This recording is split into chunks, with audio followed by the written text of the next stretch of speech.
Greetings to all cunning hecklers, memetic warriors, trolls, and worshippers of Kek. I'm Oliver Perrin for Semiagog. Tonight's subject is imaginal manipulation, aka sorcery. I enjoy watching the meme magic subculture proliferate. When I was a punk rock teenager, my friends and I produced stickers in the wee hours of the night at Kinko's, and then we plastered them around town. This was just before the internet came to public attention and began to be used by the general population. It was the best we could do. Anyway, my point is that I've always sympathized with those who desire to fill the world with imagery designed to entertain, offend, inform, or otherwise mock sacred assumptions. So as a part of my ESOTERICA content, I'm going to provide you with some of my thoughts on meme magic and how to make it more effective. This is the first of what will be several meme magic clips. I'll be providing you with information you need to create better memes, taken from my own study of psychology, communications, branding, and what the tragically murdered Romanian scholar Ioan P. Culianu might have termed intrasubjective phantasmal magic. Now say that again, slowly. Intrasubjective phantasmal magic. Because that's what meme magic really is. It travels from one mind to another. Intrasubjective. It's based on manipulation of images. Phantasmal. And it brings about intentional change. Therefore, magic. The best of the meme magic practitioners realize this, though often only subconsciously. So I'm not going to try to tell them their business. Think of this instead as a letter of introduction. Think of it as my bona fides. I'm an expert in one of your favorite subjects. I just happen to have attained my skills by a different road than the one traveled by, say, a shitposting denizen of 4chan poll. I provide this information with two target audiences in mind. The first is those who are practitioners, properly speaking, or those who wish to be. The second is the general public, or at least the curious, skeptical, and free-thinking public. The former want to take their memetic warfare further. The latter will benefit simply from learning more about what's what as regards this form of manipulation, because manipulation is what it is. Knowledge of these techniques is useful as a kind of inoculation, or if you like, you can view it as the education that any aficionado requires for proper appreciation of his or her chosen vice. So let's get to it. The first thing that I want to point out is that memetic warfare takes place in the memory and imagination. Leaving aside the many ways that memory and imagination can be considered, we're going to proceed with a very simple framework, and that is that memory and imagination are essentially contiguous, if not overlapping, to the point of being almost indistinguishable. The would-be meme magician should never forget that people seek experiences. They make decisions in order to make imagined experiences a reality. And they always do so based on remembered experiences. In short, meme magic takes place precisely where remembered and imagined experiences intersect. Dig it? Now, to be explicit, all of what follows is based on the assumption that both memory and imagination exist in a real place. And we can call that place the imaginal realm. The choice not to term it imaginary, and hence something less than real, is entirely intentional. Imaginal is not the same as imaginary. I don't have time to go into all of that here. Those who are interested in learning more about this term imaginal should refer to the works of Henri Corbin, a scholar of towering proportions. And I can say that without any exaggeration. The second thing I want to point out is that meme magic has nothing to do with introducing new ideas, nor does it have anything to do with creation in any strict sense. It is instead all about the transformation of existing imaginal content. Phrased another way, it's about stimulating the imagination in ways that transform memories.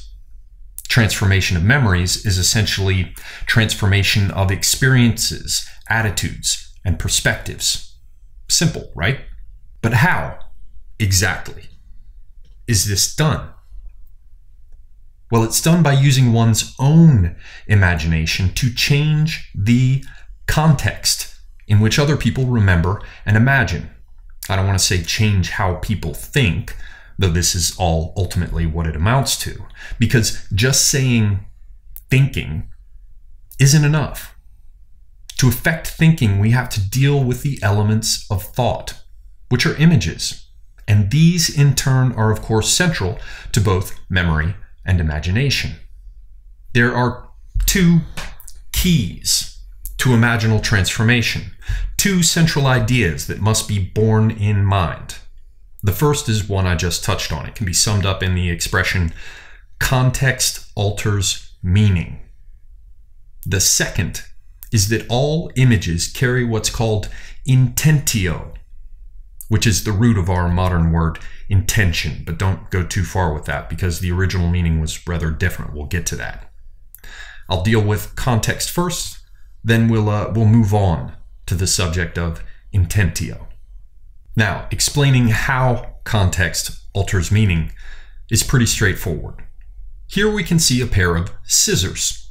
We know that scissors are used for cutting things. We can also see here a pair of garden clippers. These are, of course, functionally identical to scissors, but because they're larger and intended to be used with two hands, we can immediately distinguish them from true scissors based on the context in which they're used. But even with scissors themselves, leaving clippers and other similar tools aside, we can use context to alter the meaning. Let me explain what I mean by that. If we see scissors with a needle and thread, it brings to mind sewing. If we see scissors with a comb, it brings to mind haircuts. The same object in two different contexts brings to mind two different things. It stimulates both memory and imagination in entirely different ways, even though anchored in what is fundamentally the same symbol. What's important to recognize here is the fact that scissors provide a point of leverage, a semiotic opportunity to shift meaning, because scissors are like a common denominator underpinning both sewing and haircuts. I can use them as a basis for shifting what's being considered. Let's take a more relevant example. Here we can see how 6 million is used as the common denominator that allows us to shift the context. Well, 6 million and playing with the idea of burning calories because it plays on burning bodies in ovens. The intent with this meme is to use hyperbolic advertising about 6 million calories burned, which we naturally associate with moronic claims about the effectiveness of harebrained weight loss programs, to call the Holocaust into question, or at least to make fun of it. And this, my friends, brings us to the subject of intentio. I'm sure that nobody watching this, nobody creating memes, nobody involved with shitposting has ever heard this term. That's because they'd have to look into psychological models developed by medieval Arab philosophers who had a thing for Aristotle. Anyway, we don't have time to go into all of that. All you need to know is that these Arab philosophers, Avicenna, for those who might be interested, distinguished between the form of a sense image and its intentio. Of course, a sense image is just a kind of picture in the memory or imagination. The form of the image is what we see. But the intentio is how we feel about what we imagine or remember. This means that a given image is charged with a feeling, like an emotional reaction. Usually the core emotional reaction associated with an image is imprinted at the same time that we first encounter the thing that becomes a memory. And then in turn, as a memory becomes available as an element we can transform and play with in the imagination. So if I was terrified the first time I ever saw a gun, I'm likely to feel some of that intentio, some of that emotional charge whenever I call to mind an image of a gun or see one out in the world. Or to take another example, because obviously it might be natural to be fearful of a gun if one is presented in the world. So to be more clear, I'll take another example. If you've been shown pictures of Hitler in a very serious context, surrounded by serious faces, disgust, in very serious voices, well, I'm likely to get serious when I see that picture. And when I say get serious, what I'm talking about is being put on notice, becoming instantly aware that I must behave in certain ways. I must genuflect in certain ways in the presence of this image. And at the same time, I must not behave in other ways. It's kind of like laughing in church. You're just not supposed to fucking do it. It's what they like to call disrespectful. Ditto for funerals. Here we can discern one of the ways that meme magic works. In the example we just looked at with Hitler and the reported death toll of the Holocaust, the context was intentionally shifted in order to elicit a reaction antithetical to the thin-lipped and sanctimonious seriousness with which we've been trained to approach the subject. This is intended to create a different emotional charge, a different intentio associated with the image. This will eventually lead to a complete shift in the valence of the image. If this is done for long enough, often enough, then over time, a given stimulus will begin to elicit very different responses from those it originally brought forth. But I could talk about meme magic and how it works for hours. This is enough for now. If you find it interesting, stay tuned for more, because there's much more to come. For now, I'll close with a final observation. The emotional charge associated with an image generally depends upon pressure. By this I mean that any burst of emotion is much like an explosion. Explosions, emotional or otherwise, only take place when a thing that wants to expand rapidly is contained. In the case of images of Hitler, the only permissible reaction is solemn rejection, fastidious disavowal, or pearl-clutching horror. All other reactions must be contained, must be repressed. But this builds pressure. Pressure is just energy waiting to be harnessed for a given purpose.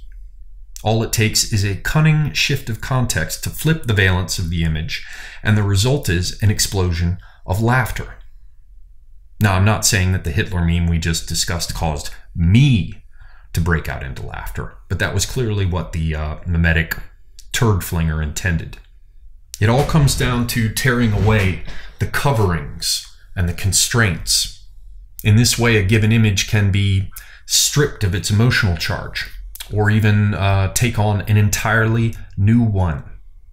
Take sexual tension, for instance.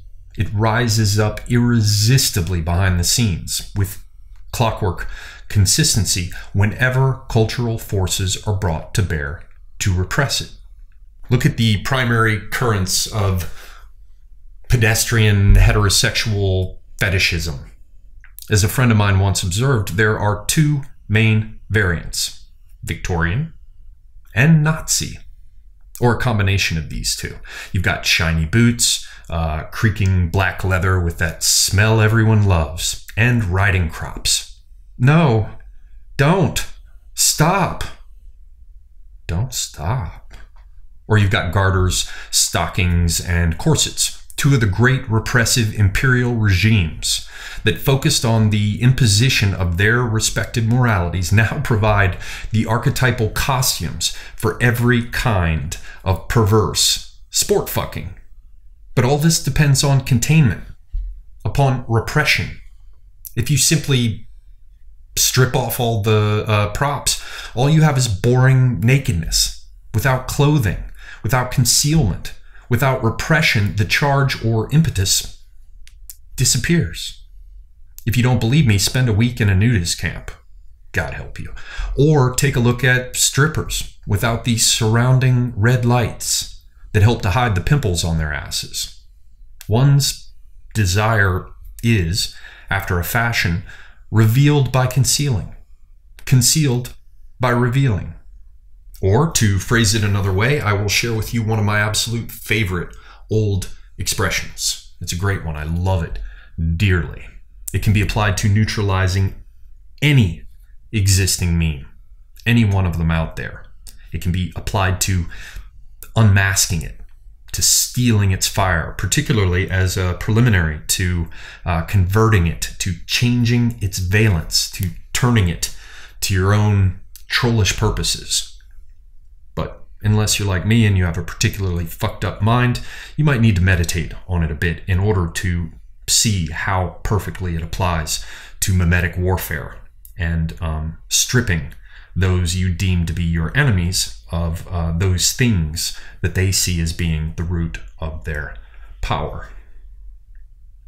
Ready? What's a naked woman do for an encore?